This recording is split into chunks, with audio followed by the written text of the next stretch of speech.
Kaya baka biglang pasabugin ng China yung mga, tapos gisingin siya, sir. Sir. Oh, bakit? Sir. Oh, bakit? Sir, yung Coast Guard cutter ng pinaputok ng China. Ano gawin niya? Sandali. Sige, sir. Puri na. Ano ang dapat gawin ko?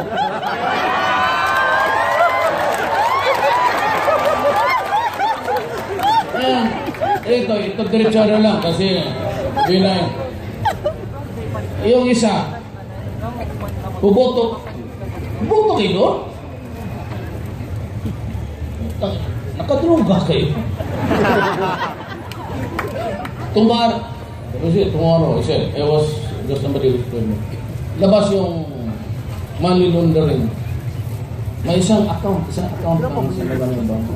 2 billion. Lalabas bukas sa po. Lalabas na yun. Hindi mo magtago. Kaya kung sa debate, kita mo si Binay. Hindi magkasalita. Hindi harmos mo.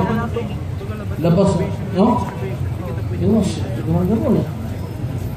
Itong isa naman, sige hambog. Dang matuwid o lang.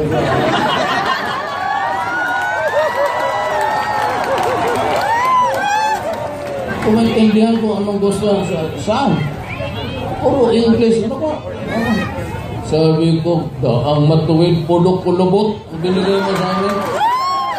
Tignan mo, makita mo kami ngayon 20. Tignan ko kung ano naman ang abilidad. Wala talaga. Ito ako, he cannot handle a crisis. As sinasabi ko sa inyo totoo, he cannot handle a crisis.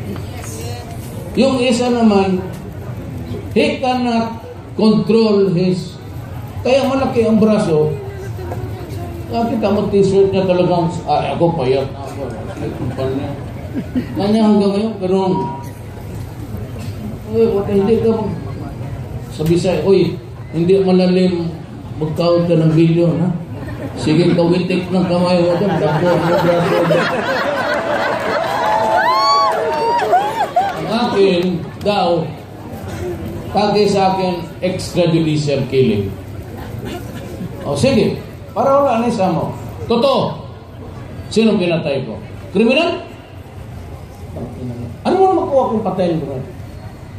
Anong nakuha ko kung pinatay ko yung mga putang ina nyo? Anong nakuha ko? Ako ang sarili. Nagkapera ako doon. May nanakaw ako sa ninakaw ng mga kriminal. Kung yung mga dulugista, sinabi ko, umalis kayo. Ayaw umalis. Putang ina mo, di patayin kita. Yung hindi naniwala, sabi ko, alis kayo. O di yung hindi umalis, di patay. Simple mo lang yan. Okay, mamili kayo. Doon sa kawatan, itong walang bayag o itong pumatay ng kriminal. Hindi kayo.